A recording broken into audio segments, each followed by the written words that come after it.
Hey friends, this is an energetic upgrade. And yes, I'm changing my languaging, not to say astrological, although it is certainly astrologically inspired, but it's more. So I want to talk to you about what I feel these times are relating to us and how maybe we can relate in a more easeful and graceful way. The eclipse was powerful. Whoa. Lots of emotions stirred. And they were seeming to be polarized emotions, right? In one moment, we might feel super inspired and ready to leap and ready to move towards those things that have been calling us. And at the same moment, we might feel completely unworthy. And all our past stories and emotions and feelings of the heaviness or the fear of, oh my gosh, how do I do it? Or all the things, right, came up too. And they might have come, one may have come before the other, but doesn't matter. They're all there and it's intense. There's a lot to feel and process, and everyone around you will be in different levels of this. What I'm noticing, I'm finding friends that are super inspired and ready to go, friends that are struggling, right? We all might be having our own experience with the energy. And one of the main invitations that I find in this time is not to judge your experience by others. So not trying to root into the validation of where you are and where you should be by other people around you's experience. And that's a little bit of what this opportunity is to really step into leadership, is to lead by your own alignment and your own voice. There is so much information being circulated right now. There is way more than we need. And it can be overwhelming to our systems to take in so much from other people's perspective and really be able to integrate it to know, well, what's true for me? And the only way you can know what's true for you is through your alignment. And the way you know if something's aligned is you feel it.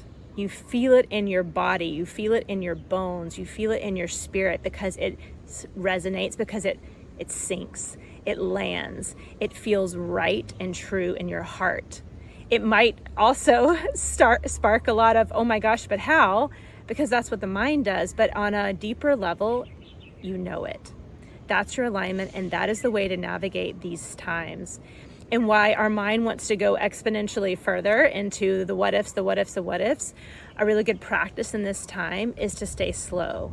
Keep asking yourself with every step, what is my next aligned step towards where I want to go?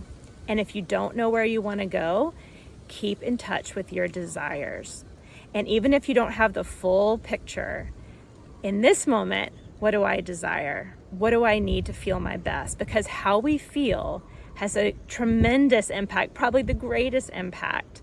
And if we're moving towards our alignment or away from our alignment. So our emotional guidance system is just that, a guidance system for your alignment. So whether you have a crystal clear vision of where you're going and you can keep asking what's my next step, or if you don't, then you want to have a really good relationship with your desires so that you can move towards, again, that instinctual body intelligence that encompasses a lot of your knowing that will not allow your mind to trip you up so easily. Another, I think, invitation during this time is to be able to increase our level of comfort in the discomfort. A lot about leading in this new paradigm of where we want to go, each of us, right, wherever that looks, is going to be being able to be uncomfortable with the unknown, being able to sit with the fears that will, of course, come up anytime we're trying to be exponential, in which we're ready to be exponential, because it's asking for a new level of experience that we haven't had. And our mind is great with things that it knows, but not so great with things that it doesn't know. And so expect to be uncomfortable, and then you must tend to yourself. I know I have experienced so many fears arising about my exponential future. And what is so required is tenderness and care, and the willingness to sit with those fears and to be curious, because they have information, and sometimes it's helpful information, and sometimes there is an action that they need from you, and sometimes it's just the incessant worry that you have to allow yourself to feel and to choose something that feels good that you can do for yourself. Whether that's, for me, I have a notebook in which I write where I'm going and what I'm creating, and I read it and it makes me feel inspired and it makes me feel good and it feels true. And so I return to that. I return to my practices. That's a movement practice for me. That's a breath practice for me. Whatever your practices are, you're going to need them when you're becoming your genius self, when you're creating your exponential life, because fear will arise, doubt will arise, wobble zones arise, and you'll have to meet them. So the depth in which you can find presence in the discomfort and allow your nervous system to, in some ways, get a little bit more used to this new feeling, then you can redefine it.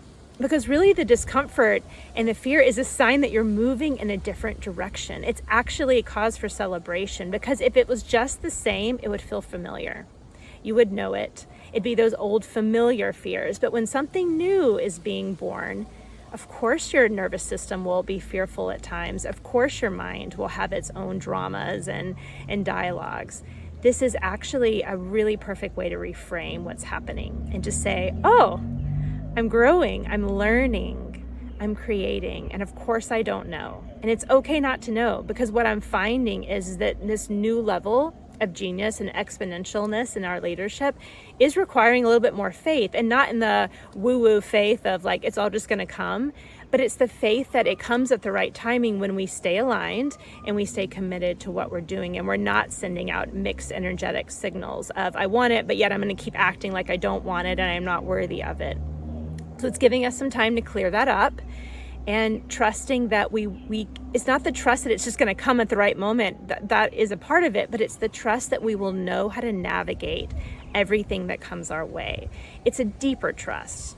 It's a deeper trust, and that is another sign of the times that you're going to need, we are going to need to be able to make a lot of room and space for. So I think, friends, that's a lot for now. I'll leave it at that.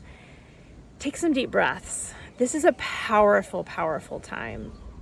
And we're all having powerful experiences that are very unique. Be with yourself. Trust yourself. Align with yourself. Spend enough time alone and in quiet that you can hear your voice, that you can feel what is true. Get support if you need it. If you're growing exponentially, it's so difficult to do that without the right support. So I highly encourage you to find the support that's right for you. I wish you so much ease and peace in these times. May we all find our inner light, our inner guidance, and may we trust it, and may we move from it. Blessings.